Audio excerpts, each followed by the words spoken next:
एक तरफ विशाल अपनी बहन की पकड़ से बच निकलने में कामयाब हो गया और दूसरी तरफ रुद्र भी अपने ऊपर छाए भ्रमजाल से बाहर आ गया। लेकिन गौरी शंकर को काला बवंडर बस निगलने को था। क्या रुद्र समय रहते उसे बचा पाएगा? जानिए आगे के एपिसोड में। मोहना, मोहना आंखें खोलो प्लीज। विशाल की आवाज में घबराहट और आंखों में डर साफ झलक रहा था। मोहना की नब्ज जांचते विशाल की जान में जान आई। वो जिंदा थी। मोहना के बेहोश होने के बाद भी मुसीबत पूरी तरह से नहीं टली थी। साक्षी अभी भी काली शक्तियों के कब्जे में थी। जिस काले धुंध ने गौरी शंकर को अपने कब्जे में कर रखा था, वो अब और तेजी से बढ़ने लगा था। काला धुआं अब गौरी शंकर के सीने के ऊपर तक पहुंच गया था। कुछ ही पलों में यह बवंडर उसे पूरी तरह से निगल जाने वाला था। खाई के अग्निकुंड की आग इस तरह दहक रही थी मानो इस बलि के लिए तैयार थी। रुद्र भागते हुए साक्षी और गौरी शंकर के पास पहुंच गया। कुछ ही कदमों की दूरी पर मोहना को बेहोश और विशाल को बेहाल देखा। विशाल ने भरभराई आवाज में उसे बताया कि वो दोनों ठीक थे। रुद्र ने विशाल से कहा, तुम मोहना और सिद्धार्थ को लेकर पहाड़ी से बाहर निकलो। साक्षी और गौरी शंकर को मैं लेकर आऊंगा।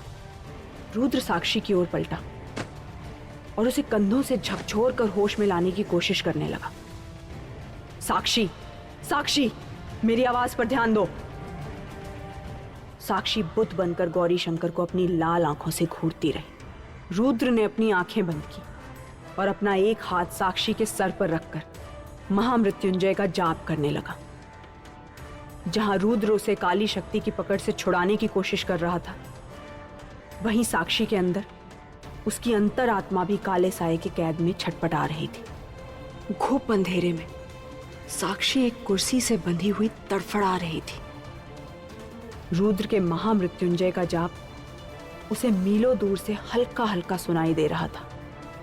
साक्षी ने तुरंत ध्यान लगाकर वही जाप अपने मन में भी पढ़ने की कोशिश की, ताकि बाहर रुद्र की शक्ति और अंतर मन में उसका जाप मिलकर उसके मन मस्तिष्क को इस काली शक्ति की पकड़ से छुड़ा सके। लेकिन उसका ध्यान एक डरावनी आवाज ने भंग कर दिया। उस आवाज के ताने सुनकर साक्षी चिल्लाई, बकवास बंद करो अपनी। मैं पूरी तरह से तुमसे लड़ने के काबिल हूं। इतनी आसानी से तुम मेरे शरीर पर काबू नहीं पा सकती। राक्षसी की आवाज हंसते हुए बोली। ये सुनते ही साक्षी ठिठक गई। वो राक्षसी आवाज अचानक अब कलीथा की मदहोश आवाज में बदल गई। उसने धीरे से साक्षी के कानों में फुसफुसाते हुए कहा, इस समय तेरे मन की कोई भी बात मुझसे छिपी नहीं। रुद्र ने कभी तुझे नजर भर के देखा भी नहीं, और तू है कि तरस आता है मुझे तुझ पर। एक बार मेरा साथ दे और फिर देख कैसे मैं उस साधक को तेरे मोह जाल में फंसाती हूं। फिर वो बस तेरी साधना करेगा। साक्षी उसकी बातों में फिसलने सी लगी। वहीं काली पहाड़ी पर रुद्र के मंत्रों का साक्षी पर कोई असर नहीं हो रहा था। परेशान होकर वो फिर एक बार चिल्लाकर साक्षी से बोला, साक्षी, होश में आओ, मेरे साथ ध्यान करो। काली शक्ति की मोहक आवाज साक्षी के मन में घर कर चुकी थी। वो फिर एक बार साक्षी से बोली, बस इस बलि को पूरा करो, फिर जो चाहिए कलीथा तुझे देगी। कुछ ही देर में सब खत्म हो जाएगा। ये बलिदान पूरा होगा। साक्षी अपनी कमजोर आवाज में नहीं नहीं कहती रही, लेकिन उसका आत्मविश्वास अब हिल चुका था। काली रस्सियों ने उसे पूरी तरह से जकड़ लिया था। काली पहाड़ी का काला बवंडर गौरी शंकर को अब गर्दन तक निकल चुका था।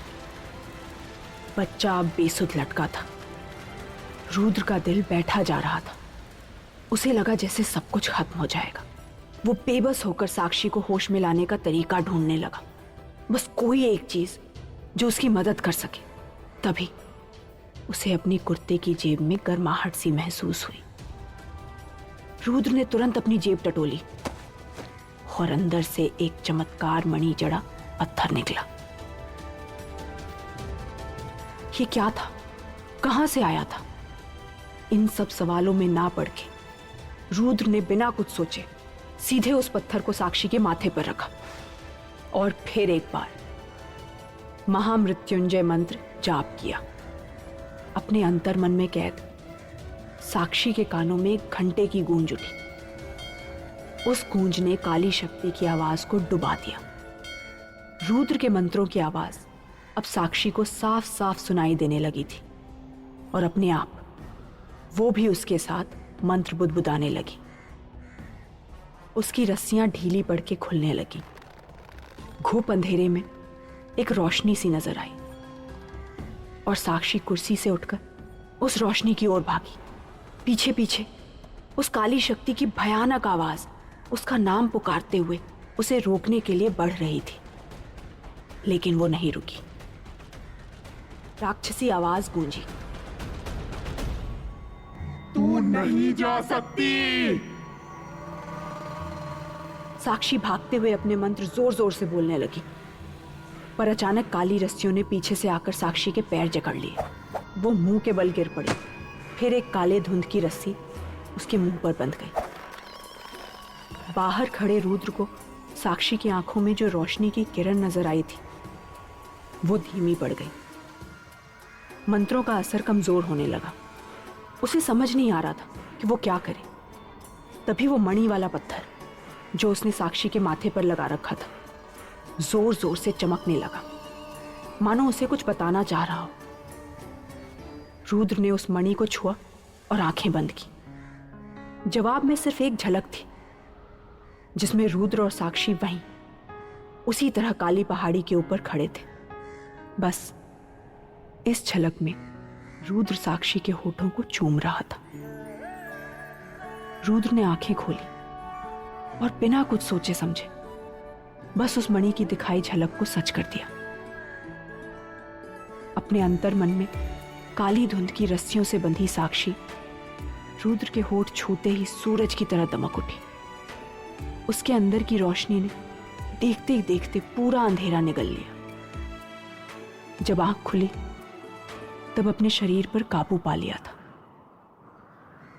उसकी आंखों से आंसू बह रहे थे। रुद्र 2 कदम पीछे हटा और उससे पूछा, तुम ठीक हो? साक्षी ने हां में सर हिलाया।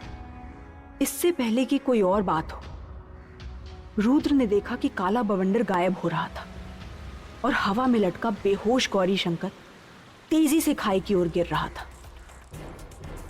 क्या रुद्र गौरी शंकर को खाई में जाने से बचा पाएगा?